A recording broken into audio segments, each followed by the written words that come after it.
नमस्कार। आज मैं फिर आपके सामने अपराध की एक और घटना लेकर आया हूं। आज के अपराध की घटना भी हालिया है, खुलासा हालिया है। घटना पुरानी है, बहुत पुरानी है, लेकिन चिंता करने वाली घटना है। उसी सीरीज की घटना है जिनकी मैं पिछले 5-7 दिनों से आपको सुना रहा हूं, बता रहा हूं, जानकारी दे रहा हूं, सावधान कर रहा हूं कि आप जरूर इसमें सावधानी बरतें। बात 26 मई 2022 की है। शिमला के कुमार सेन पुलिस को यह सूचना मिली कि कुमार सेन इलाके के जंगलों में एक युवती की लाश पड़ी है। लाश 5-6 दिन पुरानी लग रही है। मई जून की बात थी, गर्मी बहुत ज्यादा थी, इसलिए लाश थोड़ी विकृत हो गई थी। बहरहाल पुलिस पहुंची, पुलिस ने पंचायतनामा किया, पोस्टमार्टम के लिए लाश को भिजवा दिया। पोस्टमार्टम के बाद लाश को मॉर्चरी में रखा गया। 72 घंटे का इंतजार किया गया। लाश की फोटो स्थानीय अखबारों में छपवाई गई, हुलिया छपवाया गया। जब कोई लेने नहीं आया तो 72 घंटे बाद लावारिस में उस महिला का अंतिम संस्कार कर दिया गया। जो विशेष बात थी, उसके हाथ में एक टैटू बना हुआ था और कपड़े सब ब्रांडेड थे। पुलिस ने एक जो अंदाज लगाती है कि किसी भले घर की महिला है, उम्र उसमें जो लिखी थी वो 25-26 साल थी, और यह भी आया कि इसकी गला कसकर यानी स्ट्रेंगुलेशन करके इसकी हत्या की गई है और हत्या करके यहां पर लाश फेंक दी गई है, डिस्पोज ऑफ कर दी गई है। इससे ज्यादा पुलिस ने और कुछ पता करने का प्रयास नहीं किया कि मई जून का महीना है, बहुत ढेर सारे पर्यटक आते हैं, पता नहीं किसने किसको कि किस दुश्मनी में मार के फेंक दिया। अखबारों में 2-1 दिन छपा, उसके बाद सब शांत हो गए। ये बात थी 26 मई 2022 की। इसी बीच 20 मई को रमन गुज्जर नाम के एक व्यक्ति ने, जो वसुंधरा सेक्टर 1 में किराए के एक फ्लैट में रहता था, एक बच्ची को, 2 साल की बच्ची को गोद में लेकर और लड़की के परिवार को लेकर एक गुमशुदगी लिखाने आया। उसने कहा कि मेरी पत्नी दिव्या उपाध्याय, जिसकी उम्र 26 साल है, वो कहीं चली गई। पुलिस ने पूछा क्या कारण है। उसने कहा साहब, कल रात में घर की छोटी मोटी बातों को लेकर कुछ झगड़ा हुआ था और इसी झगड़े में वो गुस्सा कर गई, आज तक लौट कर नहीं आई। उससे पूछा गया कि कब गई। उसने कहा 17 दिसंबर को गई। 2 दिन हम लोगों ने ढूंढा, उसके बाद कुछ भी पता नहीं लग रहा है। पुलिस ने हमेशा की तरह एक गुमशुदगी लिख ली। महिला की बात थी, पुरुष की होती तो लिखते भी नहीं कि कल को पूछा जाएगा, कल को कोई हादसा हो गया तो भी पूछा जाएगा। बहरहाल पुलिस ने लिख ली और लिखने के बाद वैसे ही गुमशुदगी को जो जिल्द एफआईआर होती है उसमें दबा के अलमारी में रख दिया।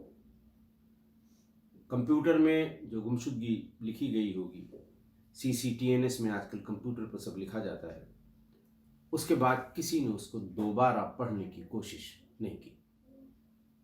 न कोई कहीं गया, न कोई आया, न किसी ने पूछा, कहीं कोई बात ही नहीं हुई। पुलिस ये मान के बैठी मियां बीवी का झगड़ा है, चली गई होगी, आ जाएगी। इस आदमी ने पेशबंदी में ये गुमशुदगी लिखवाई है कि कल को कहीं उसका एक्सीडेंट हो जाए, कोई बात हो जाए तो ये कहने को रहे कि देखिए साहब, मैंने तो गुमशुदगी लिखवाई थी। बात जहां की तहां रह गई। पूरे 7 महीने बीत गए। 18 दिसंबर 2022 को दिव्या उपाध्याय की मां फिर से उसी थाने में, यानी इंदिरापुरम थाने में आई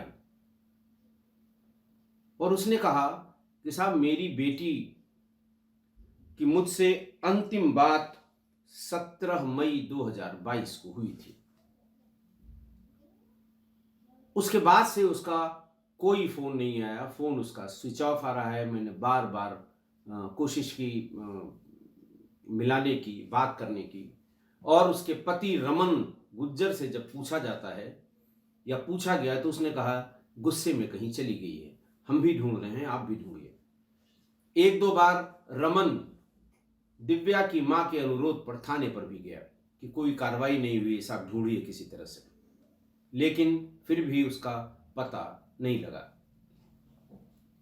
पुलिस ने पूछा कि हमने गुमशुदगी तो लिख ली है, आप दोबारा ये बताएं क्यों आई हैं। उन्होंने कहा कि साहब, मुझे रमन पर शक है। शक का कारण पूछा गया। उसने कहा साहब, ये 17 को मेरी बात हुई, 19 को इसने गुमशुदगी लिखवा दी और हम लोगों को बताया भी नहीं। गुमशुदगी लिखाने के 3 दिन बाद उसने बताया कि लड़की कहीं चली गई है। बात हम लोगों की कम होती थी दिव्या से, उसके कारण थे। कारण ये था कि दिव्या की शादी पहले हम लोगों ने कर दी थी और राजस्थान, करीब 6 साल पहले राजस्थान के रहने वाले कुलदीप से उसकी शादी हो गई थी। लेकिन पति पत्नी में कुछ मनमुटाव हो गया। मनमुटाव के बाद वो वापस आकर फिर हमारे साथ ही रहने लगी। वर्ष 2018 में उसका रमन से संपर्क हो गया। फिर वो रमन के साथ रहने लगी।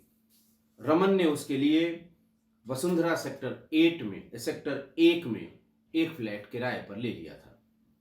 यहीं पर उन दोनों के बीच एक बच्ची का भी जन्म हुआ, जिसकी उम्र 2 साल है। ये पूछने पर कि क्या इन लोगों ने शादी की, उन्होंने ये सब शादी नहीं की। शादी की बात ये जरूर करते थे कि अब हम लोग जल्दी शादी करने वाले हैं।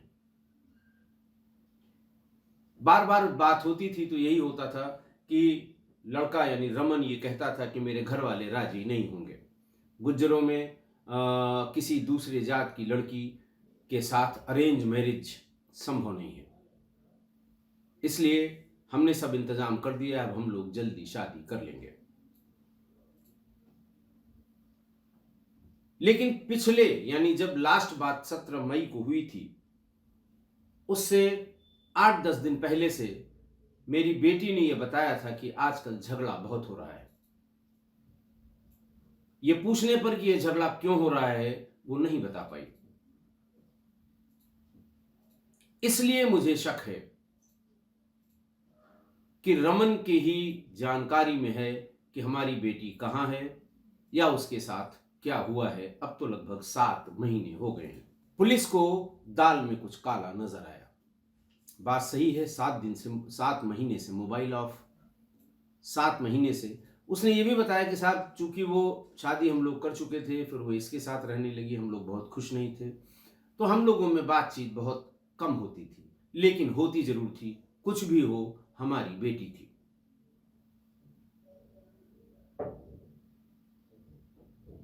बात होते होते यहां तक आई कि बात होनी बंद हो गई। इसका कारण समझ में नहीं आ रहा है।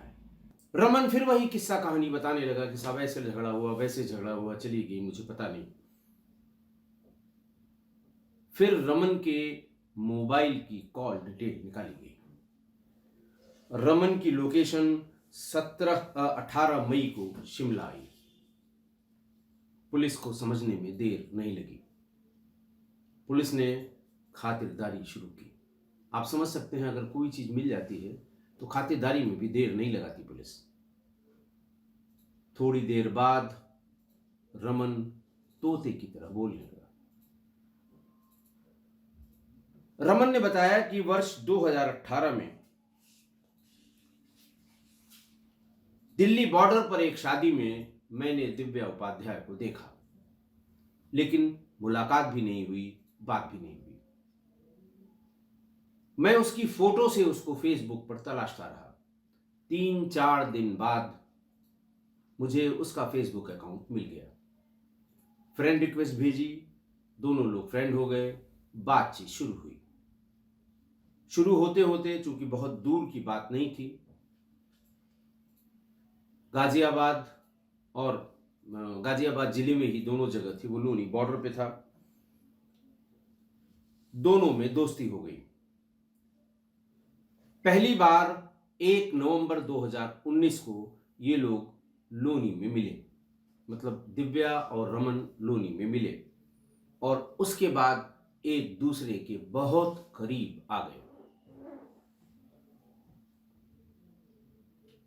रमन ने कहा कि मैंने उसके लिए एक फ्लैट बहुत ही पॉश इलाके वसुंधरा में किराए पर ले दिया और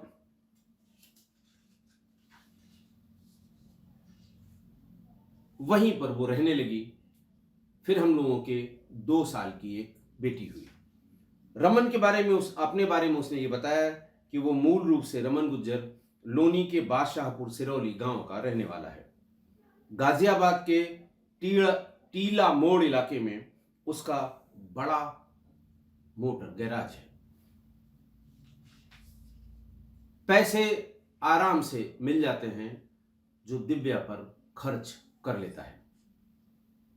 फ्लैट का किराया, फ्लैट में सारा सामान, महीने भर का जो भी खर्चा होता है, बच्ची के दूध का, खाने का, पीने का, घूमने का, वो सब दिव्या के लिए वो करता रहा। फिर उसने बताया कि दिव्या शादी की जिद करने लगी जब प्रेग्नेंट हुई, उसके बाद से ही इसने साफ मना किया कि हमारे यहाँ शादी, अच्छा वो ये कहती थी बार बार, जैसा कि रमन बताता है, कि मुझे अपने परिवार वालों से मिलवा दो। उसने कहा सवाल ही नहीं है, परिवार वालों से मिलवाने का मतलब बनती हुई बात भी बिगड़ जाएगी। हमारे यहाँ, हमारे खाप में या हमारी जाति में, हमारी बिरादरी में ये संभव ही नहीं है। और किसी न किसी बहाने से शादी की डेट टालते रहे। उधर रमन के परिवार वालों ने भी रमन पर शादी के लिए दबाव बनाना शुरू किया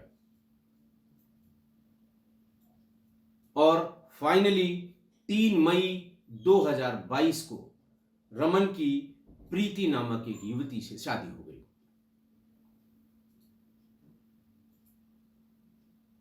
जून के फर्स्ट वीक में या पहली जून, दूसरी जून के आसपास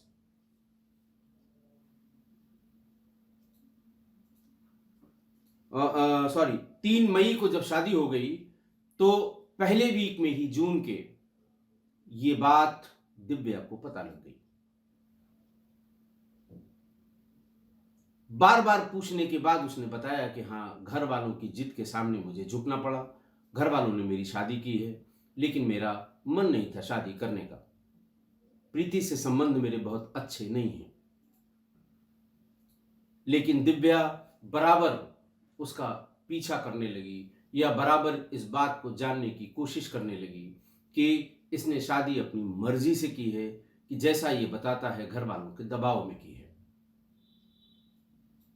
ये बात रमन भी समझ गया कि अब ये जिद करेगी और किसी दिन अपनी बच्ची को लेकर मेरे परिवार के सामने खड़ी हो जाएगी। मेरे लिए बड़ी मुसीबत होगी। नई पत्नी प्रीति, उसके ऊपर भी इसका बुरा असर पड़ेगा। उसी दिन इसने डिसाइड कर लिया कि इसे रास्ते से हटाना है। 17 मई को इसने पहला काम किया, चोरी से दिव्या का मोबाइल चुरा लिया और उसे ईंट पत्थर से कूच के और जो सीवर लाइन होती है उसमें फेंक दिया। दिव्या अपने मोबाइल को ढूंढने लगी। इसने कहा कोई बात नहीं, हम लोग शिमला चलते हैं, घूम के आते हैं, तब तक नया सिम आ जाएगा, नया मोबाइल खरीद कर हम दे देंगे, मेरे मोबाइल से काम चलाओ। दरअसल उसके दिमाग में था कि दिव्या का मोबाइल अगर तोड़ दिया जाए तो इसकी लोकेशन का पता नहीं लगेगा। 17 मई को वो लेकर अपनी गाड़ी से चल दिया।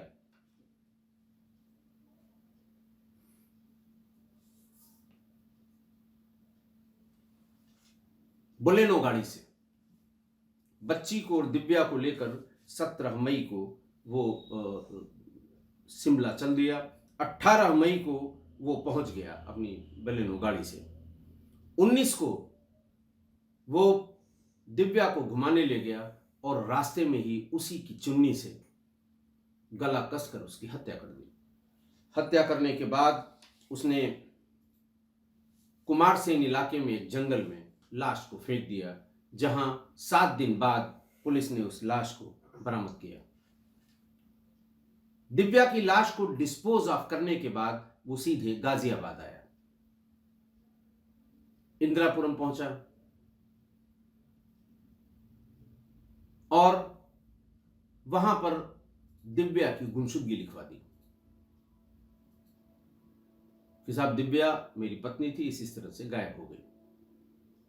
इधर चूंकि मां से बहुत ज्यादा बात नहीं होती थी, मां ने भी महीने 1.5 महीने तो इंतजार किया, लेकिन चूंकि इसने गुमशुदगी लिखाने के बाद ये बता दिया था कि वो गुस्सा होकर कहीं चली गई है, तो वो समझने लगी कि कुछ दिन में आ जाएगी। वेट करते करते जब 6-7 महीने हो गए, इस बीच में कई बार उसने रमन गुज्जर से बात की, रमन गुज्जर को बुलाया, वो भी आया। 2-3 बार उसको लेके थाने भी गया, दिव्या की मां को, और हर बार कहता रहा कि हम भी कोशिश कर रहे हैं। मोबाइल फोन उसने अपना बंद कर दिया है, जाने फेंक दिया है, नया नंबर ले लिया है, पुलिस वालों से रिक्वेस्ट कर रहा हूं नया नंबर मिल जाए। इस तरह की गुमराह करने वाली बातें रमन दिव्या की मां से करने लगा और उसके साथ वो थाने भी जाने लगा। मां होती है। मां को हर हाल में अब ये एहसास होने लगा कि दिव्या के साथ कुछ गलत हुआ है, और हो न हो जो बेचैनी, जो परेशानी, जो चिंता रमन को होनी चाहिए, वो उसके चेहरे और बातचीत में नहीं दिखाई दे रही है। उसे समझने में तनिक भी देर नहीं लगी कि हो न हो इसका जरूर इसमें हाथ है।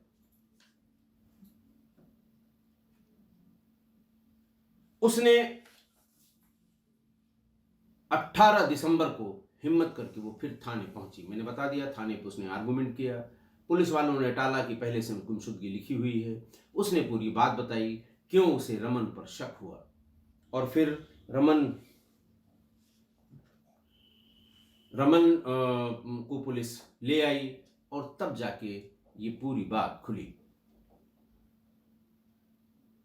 दिव्या की मां का यह कहना कि क्यों हमारी बहुत कम बात हुआ करती थी, उसका भी कारण उसकी मां ने बताया। उसने बताया कि उसका नाम बिट्टो है, दिव्या की मां का। उसकी पहली शादी बिहार के रहने वाले धीरेंद्र से हुई थी। धीरेन्द्र से बिट्टो के 4 बच्चे हुए थे, जिनमें से एक दिव्या भी थी। धीरेन्द्र की मृत्यु के बाद बिट्टो ने दिल्ली के छपरौला के रहने वाले उमेश उपाध्याय से शादी कर ली। उमेश से भी उसके 2 बच्चे पैदा हुए। मैंने बताया कि दिव्या की शादी उमेश उपाध्याय और बिट्टो ने मिलकर राजस्थान के कुलदीप से कर दी थी। जब वो रहने लगी रमन गुज्जर के साथ, तो जब इसने मना किया या बताया या टोका टाकी की उसकी मां ने, तो वो ये कह देती थी, पहले अपना देखो, फिर हमारे साथ टोका टाकी करना। इसीलिए बहुत अच्छे संबंध मां बेटी के नहीं थे, और इसीलिए इस सूचना को या इस शक को जाहिर करने में बिट्टो को करीब 7 महीने लग गए।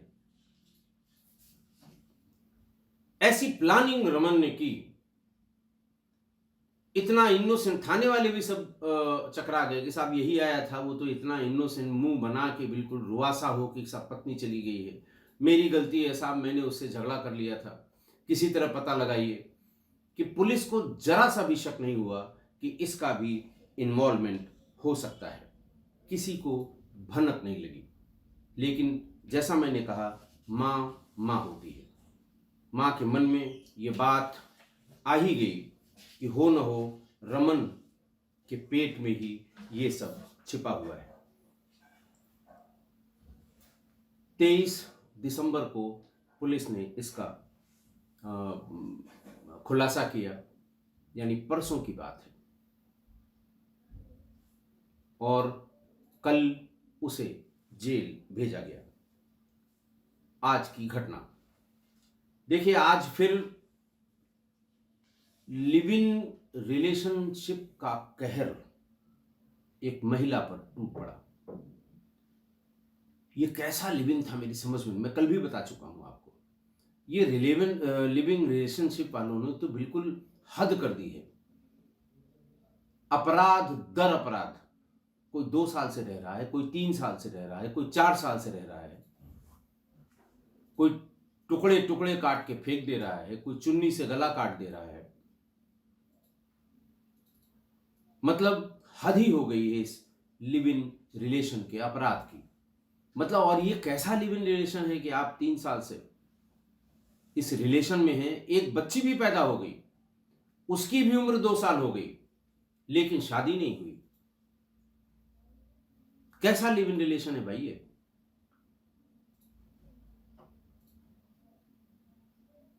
झगड़ा तब शुरू हुआ जब लिव इन रिलेशन के मेल पार्टनर ने शादी कर ली। उसका कहना था परिवार का दबाव था, फीमेल पार्टनर का कहना था तुमने जानबूझ के ऐसा किया है। अब जैसे इसमें बताया कि पहले देखा, अच्छी लगी, फिर ढूंढा, फिर फेसबुक पे मिल गई, फिर थोड़ी पींगे आगे बढ़ी, फिर महीने भर में मिल लिए, बहुत आगे निकल गए, शादी का वादा हुआ, 7 जन्म साथ निभाने का वादा हुआ, फिर मन उब गया, फिर रास्ते से हटाने की जुगत शुरू हो गई। ये है सामान्य, जिसे वो कहते हैं कि क्रोनोलॉजी लिव इन रिलेशन की। लव एट फर्स्ट साइट, पता नहीं ऑफिस में मिलने से हुआ, स्कूल में मिलने से हुआ, बाजार में मिलने से हुआ, फ्लैट में रहते हैं आते जाते मिलने से हुआ, देखने से हुआ, नज़दीक आए, थोड़ा और नज़दीक आए, बहुत नज़दीक आ गए, फिर शादी करने के वादे शुरू हुए। ये उन केसेस में ज़्यादा हो रहा है जिसमें लड़की या लड़का ये जिद करे कि हमें परिवार वालों से मिलाइए, और ये बहाना बनाया जाए कि नहीं, परिवार वालों से नहीं मिलाएंगे, वो इसकी इजाज़त कभी नहीं देंगे, हम लोग अलग से कहीं शादी कर लेंगे। समझ लीजिए दाल में कुछ काला है। ये कहते हैं कि नहीं नहीं, मिलने से तो बात बिगड़ जाएगी, और फिर बाद में अपने रास्ते से हटाने का पूरा इंतज़ाम हो जाएगा। देखिए, बशीर बद्र साहब ने एक शेर कहा था, बड़ा मशहूर शेर है, कि कुछ तो मजबूरियां रही होंगी, यूं ही कोई बेवफा नहीं होता।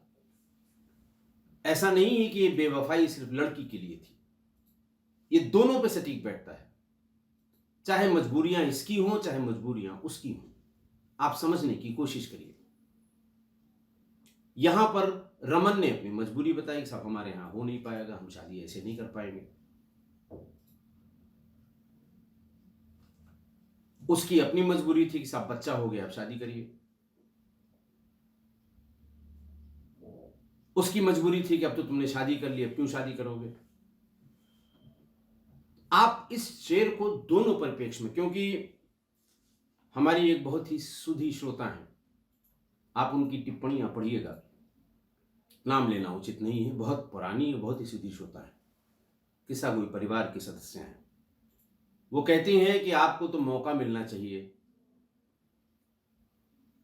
अगर महिला का नाम आ गया तो आप हर हाल में महिला की गलती बताएंगे, बस मौका भर मिल जाए।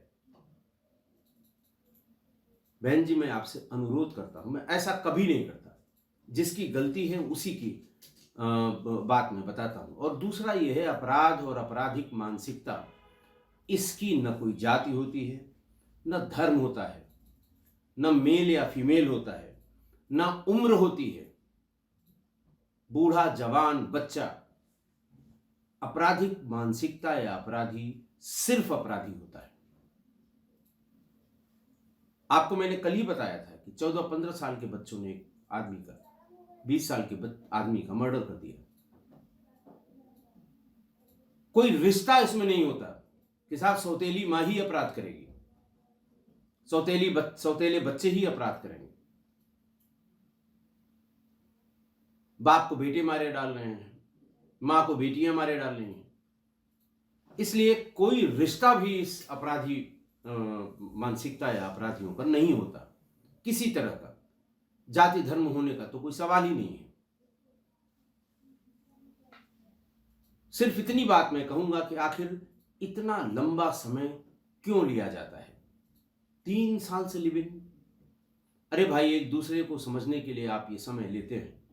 2 महीने, 4 महीने, 6 महीने बहुत होते हैं। इतना लंबा समय लेने की क्या बात है? और अगर आप समय ले रहे हैं तो यह साफ साफ कहने की आपकी हिम्मत हो कि ऐसे ही रहना होगा, शादी नहीं कर पाएंगे, वो भी कोई रास्ता ढूंढेगा या ढूंढेगी। ये कह भी नहीं पाते, लंबा खिसकाते हैं, फिर कहीं और दिल आ जाता है और रास्ते से हटा देते हैं। जिस हिसाब से ये लिव इन रिलेशंस के बीच में अपराध हो रहे हैं, गंभीर अपराध हो रहे हैं, मन को झकझोरने वाले अपराध हो रहे हैं, इंसानियत को हिला देने वाले अपराध हो रहे हैं, आप भी सोचिएगा, 10 बार सोचिएगा, इतना लंबा खींचने का क्या मतलब है और क्यों लंबा खींचा जा रहा है। मत खींचिए इतना लंबा, समझ लीजिए 2-4 महीने में एक दूसरे को, वो भी जरूरी है। लेकिन 4 साल में अगर आप नहीं समझ पाए तो यही हश्र होगा जो आज हुआ है। आशा है आप मेरी इस बात से सहमत होंगे। आज के लिए इतना ही, बहुत बहुत धन्यवाद। Live in partner Divya Upadhyay को गाजियाबाद से शिमला ले जाकर मारने वाला रमन गुर्जर आखिरकार 7 महीनों बाद सलाखों के पीछे पहुंच गया। गिरफ्तारी के बाद रमन ने बताया कि उसकी शादी घर वाले पहले ही कहीं कर चुके थे, लेकिन वो दिव्या के साथ रिलेशन में रह रहा था और मझधार से निकलने के लिए उसने अपनी मोहब्बत का कत्ल कर दिया। 6 साल पहले दिव्या की शादी राजस्थान में हुई थी, लेकिन मनमुटाव के कारण वो वापस आकर दिल्ली में रहने लगी और 2019 में फेसबुक पर रमन से दोस्ती के बाद वो उसी के साथ लिव इन में रहने लगी। दिव्या के 2 साल की बेटी भी है। इस तरह फेसबुक की दोस्ती से शुरू हुआ प्यार हत्या पर जाकर खत्म हो गया। Bureau report, Dainik Bhaskar.